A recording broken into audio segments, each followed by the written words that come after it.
السلام علیکم۔ بسم اللہ الرحمن الرحیم۔ اللہ نرمی کرنے والے، مہربانی کرنے والے کی شناخت یا پہچان کے ساتھ۔ دوستو، آج کا ہمارا لیکچر قربانی پر پارٹ نمبر 1 ہے۔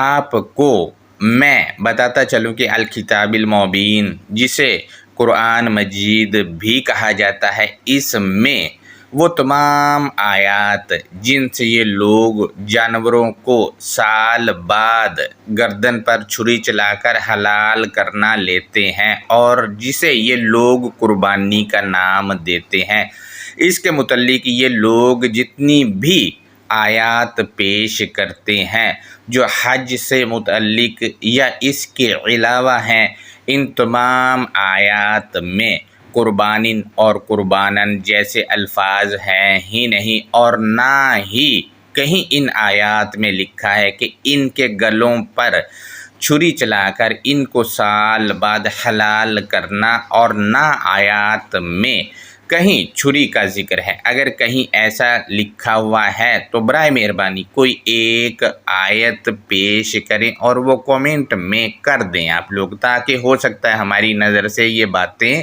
نہ گزری ہوں۔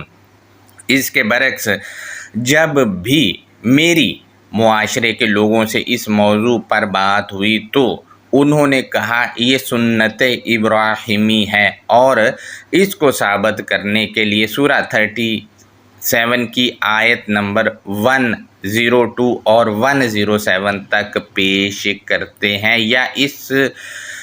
یا اب بھی بات ہو تو ایسا ہی کرتے ہیں یہ لوگ، اور یہی والی آیتیں پیش کرتے ہیں، اور آیات پیش کرنے سے پہلے اور بعد میں اپنے اس عمل کو سنت بنا لیتے ہیں۔ آپ کو میں بتاتا چلوں کہ الکتاب المبین میں ہمارے مترجمین نے خود تراجم میں لکھا ہے، جس کا میں اسکرین شاٹ لگا رہا ہوں، غور کریں۔ سورہ 24 ہے، آیت نمبر 1 ہے۔ ترجمہ دیکھیں، انہوں نے لکھا ہے یہ ایک عظیم سورت ہے، ہم نے اس کو نازل کیا ہے اور اس کو تم پر فرض کیا ہے، اور ہم نے اس میں بڑی روشن آیات نازل کی ہیں تاکہ تم نصیحت حاصل کرو۔ اس میں تم پر، یہ بریکٹ میں ان لوگوں نے لکھا ہے۔ اس کے علاوہ دوسری جگہ پر انہوں نے لکھا ہے، سورہ 28 آیت نمبر 85، ترجمہ ہے، اے نبی صلی اللہ علیہ وآلہ وسلم، یقین جانو کہ جس نے یہ قرآن تم پر فرض کیا ہے وہ تمہیں ایک بہترین انجام کو پہنچانے والا ہے۔ دوستو، اب آپ دیکھیں 24 کی آیت نمبر 1 میں لکھا ہے کہ ایک صورت جو ہم نے نازل کی وہ فرض ہے۔ جب صورت فرض ہے تو جس صورت سے یہ لوگ آیات پیش کرتے ہیں وہ بھی فرض میں آ گئی، فرض میں شامل ہے۔ اسی طرح 28 کی آیت نمبر 85 کے مطابق قرآن فرض ہے۔ ان دونوں آیات کے کیے گئے ان لوگوں کے تراجم کی روشنی میں ہم دیکھیں تو وہ آیتیں جو یہ جانوروں کی گردن پر چھری چلا کر سال بعد ان کو حلال کرنے کے لیے لیتے ہیں اور جسے یہ لوگ قربانی کا نام دیتے ہیں، وہ سنت نہیں بلکہ وہ فرض ثابت ہے۔ دوبارہ ریپیٹ کر دوں، وہ سنت نہیں بلکہ وہ فرض ثابت ہے، کیونکہ قرآن فرض ہے۔ اب آپ دیکھیں کہ فرض کو ان لوگوں نے سنت بنا دیا، جبکہ جو آیات یہ لوگ پیش کرتے ہیں وہ فرض ہیں۔ اس کے علاوہ یہ لوگ کہتے ہیں کہ یہ سنت ابراہیمی ہے، ہم جو ادا کر رہے ہیں اگر یہ سنت ابراہیمی ہے تو غیر اللہ کے نام کا کھانا تو ویسے ہی حرام ہے، تو پھر کیا سمجھا جائے، اس کو کیا حرام سمجھا جائے؟ کیونکہ یہ لوگ خود کہتے ہیں، اور الکتاب کے ان کے اپنے تراجم میں لکھا ہے کہ غیر اللہ کے نام کا کھانا حرام ہے۔ لہذا دوستو، جب یہ سورت اور قرآن فرض ہے اور جو لوگ ان آیات